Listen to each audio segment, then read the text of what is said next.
ओम नारायणं नमस्कृत्यं। मेरे प्यारे मित्रों और मेरे प्यारे सखाओं, उन्नत ज्योतिष एंड अध्यात्म के इस चैनल पर मैं एस्ट्रो पंडित राजेश पुरोहित आपका हृदय से स्वागत करता हूं। मेरे प्यारे मित्रों और मेरे प्यारे सखाओं, इसके पूर्व में श्रीमद् भागवत महापुराण के बारे में हमने श्रवण करा था। उसी के ऊपर मैंने एक विशेष रूप से प्रकाश डाला था। आज उसी महात्म्य को जारी रखते हुए हम श्रीमद् भागवत महापुराण की कथा का आगे श्रवण करेंगे। सबसे पहले प्रभु का ध्यान है। आप जानते हैं कि हमें ध्यान क्यों करना चाहिए। किसी भी कर्म को, किसी भी कार्य को एक रूपरेखा देने के लिए हमें कर्म करना पड़ता है, और उस कर्म करने के लिए पहले हमें ध्यान करना पड़ता है। जैसे मान लीजिए, उदाहरण के तौर पर आपको किसी ने बोला कि यार बाहर से जाके कुछ लेके आ जाना, वो कुछ भी हो सकता है। तो आपको सबसे पहले ये ध्यान करना पड़ेगा कि मुझे क्या लाना है और कितना लाना है। उसके लिए मेरे पास पैसे कितने होना चाहिए, मेरे पास लाने के लिए साधन क्या होना चाहिए, मैं किस साधन से जाऊंगा, किस साधन से आऊंगा। तो जब आप एक छोटे से कार्य के लिए जब आप इतना विचार करते हैं, आप उसका एक ध्यान करते हैं, एक सिस्टम बनाते हैं, जब जाके उस कार्य को पूर्ण कर पाते हैं, तो इतनी बड़ी सृष्टि के रचयिता की कथा कहने के लिए, या उसका श्रवण करने के लिए, उसका कीर्तन करने के लिए, उसका चिंतन करने के लिए, उसका मनन करने के लिए हमें ध्यान करना पड़ता है। तो ध्यान का पहले जो मंत्र था वो कस्तूरी तिलकम था। प्रभु के 3 श्लोक मुझे बहुत प्रिय हैं, तो आज दूसरे से करेंगे। ध्येयं सदा परिभवघन्मभीष्ट दोहम् तीर्थास्पदं शिवविरञ्चिनुतं शरण्यं भृत्यार्तिह प्रणतपाल भवाब्धिपोतम् वन्दे महापुरुषते चरणारविन्दम् वन्दे महापुरुषते चरणारविन्दम्। तो ध्यान करने के बाद प्रभु का एक प्रकाश हमारे हृदय में आता है, और जब उसका एक तेज, वह वाला तेज नहीं है कि भाई ये लाइट जलाई, स्विच ऑन करा तो लाइट प्रकट हो गई। दीपक में तेल की बाती, तेल भरा, बाती चिताई, बाती लगाई और उसको प्रज्वलित करा, तो जब तक बाती थी, जब तक तेल था, जब तक दीपक प्रज्वलित रहा, प्रकाश रहा। लाइट का जब तक के पावर रहा, जब तक के प्रकाश रहा। ये कृत्रिम प्रकाश नहीं है, आध्यात्मिक, दिव्य, अलौकिक, चेतनामय, प्रकाशमय। आहा, वह प्रकाश हमारे भीतर आता है।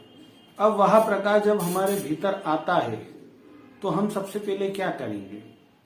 जैसे आपके पास उदाहरण पहले एक धन आया, धन की मात्रा प्रचुर है, अच्छा है, तो आप क्या करेंगे। उसका व्यय करने का, उससे आनंद उठाने का, भोग उठाने का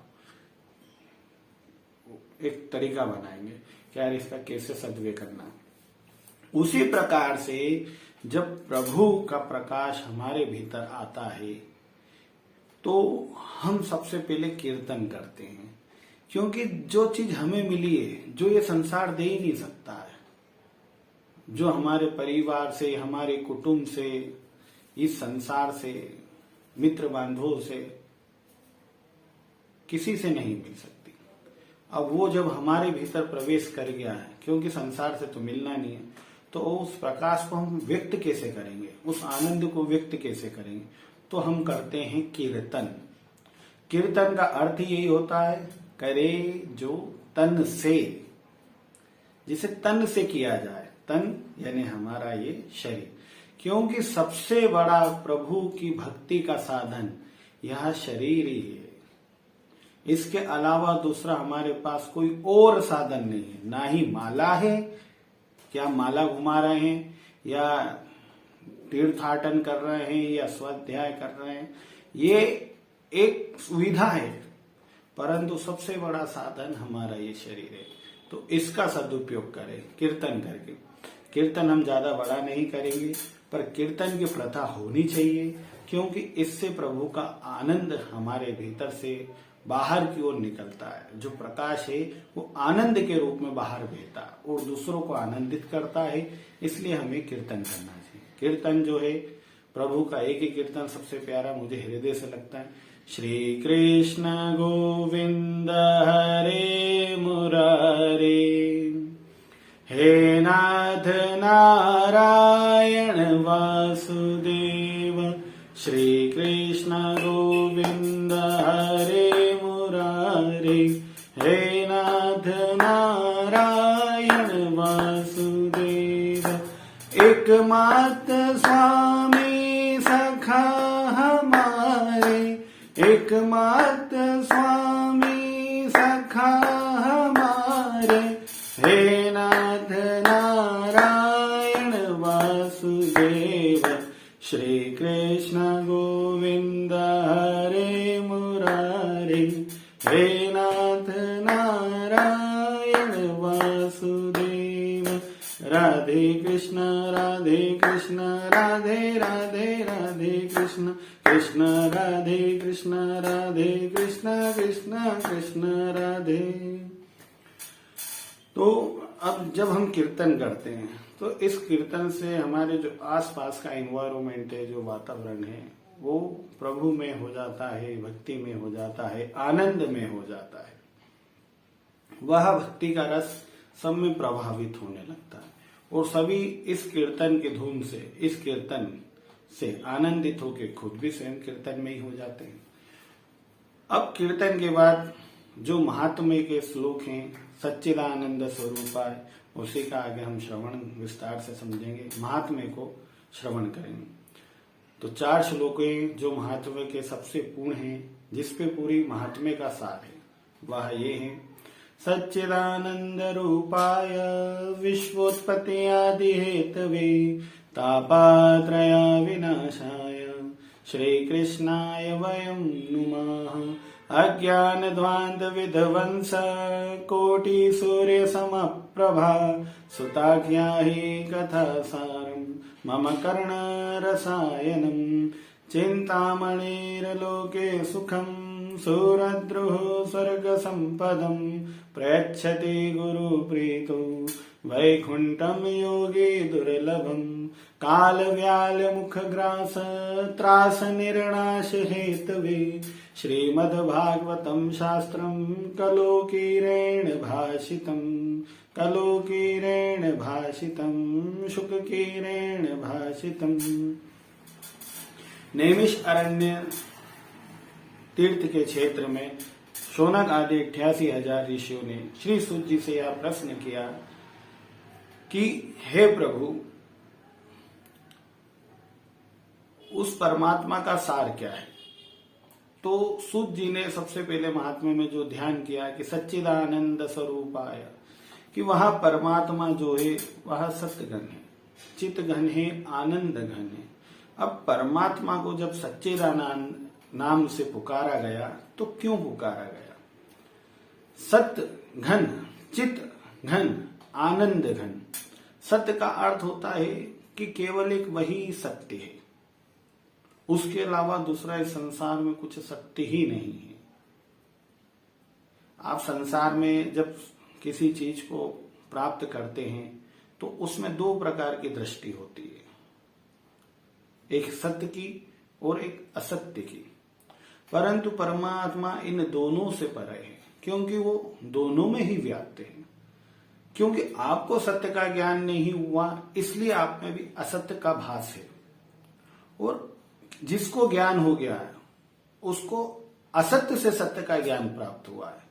परंतु परमात्मा जिसको ईश्वर का ज्ञान है, जिस पे ईश्वर की कृपा है, जिसे ईश्वर की भक्ति प्राप्त है, वह जानता है कि ये दोनों ही सत्य नहीं है, केवल एक परमात्मा ही सत्य है।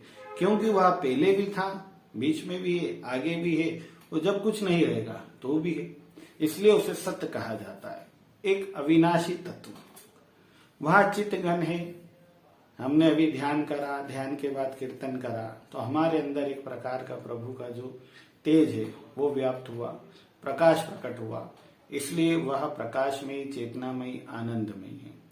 और उसी प्रकाश, उसी चेतना का जब हम अनुभव करते हैं या उसकी हमें अनुभूति होती है, तो हमारे भीतर से आनंद प्रकट होता है। इसलिए परमात्मा को सच्चिदानंद कहा है। सच्चिदानंद स्वरूप का जब हम ध्यान करते हैं तो हमारे तीनों प्रकार के जो ताप हैं, आदि भौतिक यानी शारीरिक, आदि देविक यानी मानसिक, क्योंकि इंद्रियों और मन के अंदर सारे देवी देवताओं का वास है, और आध्यात्मिक यानी जो हमारी आत्मा की पीड़ा है, क्योंकि हर आत्मा का संसार में जन्म, जीव आत्मा का संसार में जन्म लेने का कहीं ना कहीं कुछ ना कुछ कारण रहा है, कुछ प्रारब्ध रहा है, तो वह पीड़ा। इन तीनों प्रकार के जो ताप हैं, जो हमें बार बार कष्ट देते हैं, उसका समूल रूप से नाश केवल परमात्मा के द्वारा ही हो सकता है, और वो हमारे साक्षात ठाकुर जी हैं, जिनके हम शरण ग्रहण करते हैं। इसलिए कहा है श्री कृष्णाय वयम नमः। अब सोनक आदि 88,000 ऋषियों ने श्री सूत जी से प्रश्न करा कि हे प्रभु, ये जो सूर्य का प्रकाश है, यह प्रकाश तो तीनों लोकों का ताप हर लेता है, तीनों लोकों में जो अंधकार व्याप्त है उसका हरण कर लेता है, परंतु हमारे हृदय में जो अज्ञान रूपी अंधकार है, जो हमें भयभीत करता है, इस अज्ञान रूपी अंधकार का हरण करने की शक्ति इस सूर्य में नहीं है। तो इस ज्ञान का हरण, इस अज्ञान रूपी अंधकार का हरण केवल आप जैसे गुरुदेव से ही हो सकता है। तो आप हमें वह रसमयी कथा श्रवण कराएं, वह तत्व का ज्ञान कराएं, जिससे इस हमारे हृदय रूपी अज्ञान का, अंधकार का नाश हो सके। क्योंकि जब हम स्वर्ग के अंदर दो वस्तुएं, एक चिंतामणि है और एक कल्पवृक्ष है, जब हम चिंतामणि के नीचे जाते हैं और किसी भी वस्तु का चिंतन करते हैं, संसारिक वस्तुओं का, तो वह हमें उसे प्राप्त करा देती है। परंतु और कल्प वृक्ष के अंदर हम किसी भी प्रकार की कामना करते हैं तो वह पूर्ण हो जाती है। परंतु इन दोनों में ही यही सामर्थ्य नहीं है कि वो हमें परमात्मा रूपी प्रेम रस का दान कर पाए। तो ये कृपा केवल गुरु के चरणारविंदों से ही हो सकती है, गुरु के मुख से श्रवण करके, कथा लाभ से, ज्ञान से ही हो सकती है। तो आप ये कृपा हम पे कीजिए। तो सूत जी महाराज कहते हैं कि आपने बहुत ही सुंदर प्रश्न किया है कि जब हम जीवों को क्या रहता है कि एक प्रकार का भय रहता है, और वह भय कौन सा रहता है? मृत्यु का। हम हमेशा मृत्यु के भय से भयक्रांत रहते हैं। काल व्याल मुख ग्रास त्रास निर्नाश हेतुवे, श्रीमद् भागवतम शास्त्रम कलो कीरेण भाषितम। तो हम सब जो जीव है इस ब्रह्मांड में, इस संसार में, खास करके इस पृथ्वी के लोग, जिसको हम मृत्यु लोग कहते हैं, क्योंकि हर जीव की जन्म लेते ही मृत्यु निश्चित की गई है। वह एक दिन मृत्यु को प्राप्त होगा ही होगा, चाहे वह कोई भी, धनवान हो, गरीब हो, साधु हो, संत हो, साधारण इंसान हो, असाधारण हो, ज्ञानी हो, विद्वान हो, डॉक्टर हो, इंजीनियर हो, चाहे खूब खा पी के हष्टपुष्ट हो गया हो। कोई बोलते ना, हमने तो खूब घी खाया, हमने तो खूब मेवा मिष्ठान खाया है, हम कोई मरने वाले हैं क्या? अरे प्रभु, ऐसा नहीं हो सकता। आप चाहे कितना ही खा लो, पी लो, चाहे कितनी गोली दवाओं का ज्ञान प्राप्त कर लो, बड़े बड़े डॉक्टरों को भी एक समय शरीर को त्याग करना पड़ता है, जिसे मृत्यु नाम दिया गया है। इस मृत्यु लोक में, इस धरातल पे हम उसे मृत्यु कहते हैं। तो हम सब क्या है? काल व्याल मुख ग्रास त्रास निर्नाश हेतु। तो जो मृत्यु रूपी ने क्या करा, एक बहुत बड़ा मुख खोल रखा है। ये कह सकते हैं कि पूरा संसार ही उसका मुख है, क्योंकि ऐसा कौन सा स्थान है जहां मृत्यु व्याप्त ना हो। आप देखते हो कहीं भी किसी समय कभी भी कैसे भी किसी प्रकार से भी आ जाती है, कोई इसका अनुमान नहीं लगा सकता। कोई ये नहीं कह सकता कि आपको अभी नहीं आएगी बाद में आएगी, किसी का कोई प्रमाण नहीं, कोई गारंटी नहीं। तो ये जब सब तरफ चारों तरफ व्याप्त है तो ये क्या करती है, हमारा इंतजार करती है। जैसे आपने देखा ना बिल्ली और चूहा, तो बिल्ली क्या रहती है, चूहे पे नजर रखती, कब निकले और दबोच लो। वही मृत्यु हमारे जीवों के साथ खेल करती है। तो हम सब इस दिशा के अंदर व्याप्त मतलब भयक्रांत रहते हैं। कैसे कि जब लगता है कि ना जाने कब समय आ जाए, गाड़ी चलाते हैं हम तो हमको ध्यान रखना पड़ता, अरे यार इधर से तो नहीं आ रहा, अरे यार इधर से तो नहीं आ रहा, और एकदम सामने से आ जाता है। अब इधर देखने में रह गए, इधर देखने में रह गया, सामने देखने भूल गए, क्योंकि भाई दो आंखें हैं तो कितना देख लोगे। आप साइड में क्रॉस कर रहे हो, कहीं हम जैसे लोग हैं, मेरे साथ कई बार ये घटना घट गई कि मैंने इधर देखने में रह गया, इधर देखने चौराहे क्रॉस करता हूँ। कई बार ऐसे चौराहे रहते हैं, अब उनको चौराहे भी नहीं बोल सकते, 4 रास्ते नहीं 8 रास्ते रहते हैं, तो डबल चौराहा हो जाता है। एकदम इधर से तो इधर देख लोगे, इधर देख लोगे, और एकदम सामने से कोई आ जाता है, चुप हुई गए। तो इस मृत्यु का भय हम सब जीवों को लगा रहता है। तो इस भय से मुक्त करने का जो प्रमाण था वो है श्रीमद् भागवत। सुख जी कहते हैं यही दशा मतलब जो हम जीवों की है, ऐसी ही प्राजब परीक्षित पर आई थी।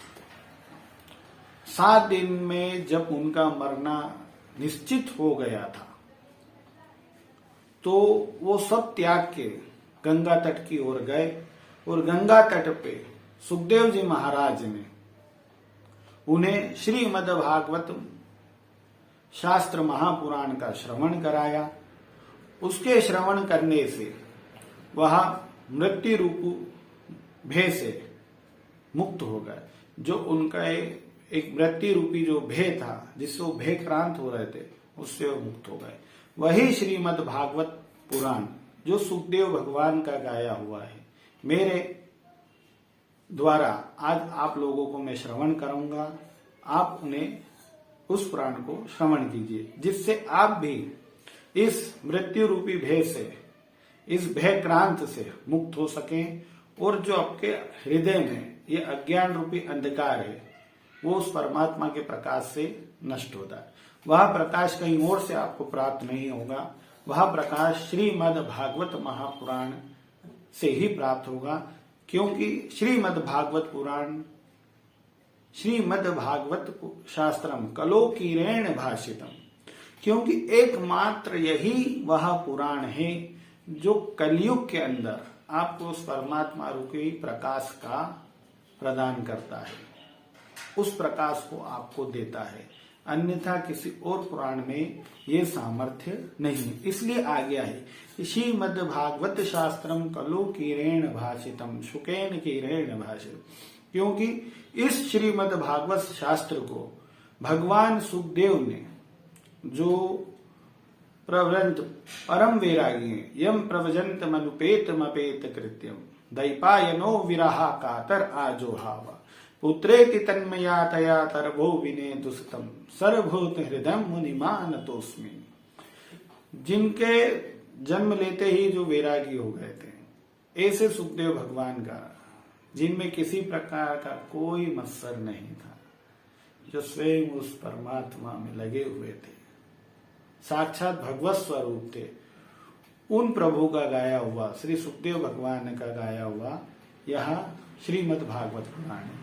बोलो सुखदेव भगवान की जय। उसी पुराण को मैं आपको श्रवण कराऊंगा। मेरे प्यारे मित्रों, श्रीमद् भागवत पुराण में आज के लिए इतना ही। आगे महात्म्य की चर्चा जारी रखेंगे। तब तक के लिए नमो नारायण। और मेरे प्यारे मित्रों, यदि आपको यह वीडियो पसंद आया हो तो प्लीज लाइक करें, शेयर करें, सब्सक्राइब करें, कमेंट करें, ताकि यूट्यूब भी इस चैनल को प्रमोट करे, प्रमोट करे, जिससे मेरा उत्साह बढ़े, मैं इनकरेज हूं और आपके लिए श्रीमद् भागवत पुराण का विस्तार से श्रद्धा पूर्वक आपको श्रवण करा सकूं। तब तक के लिए नमो नारायण।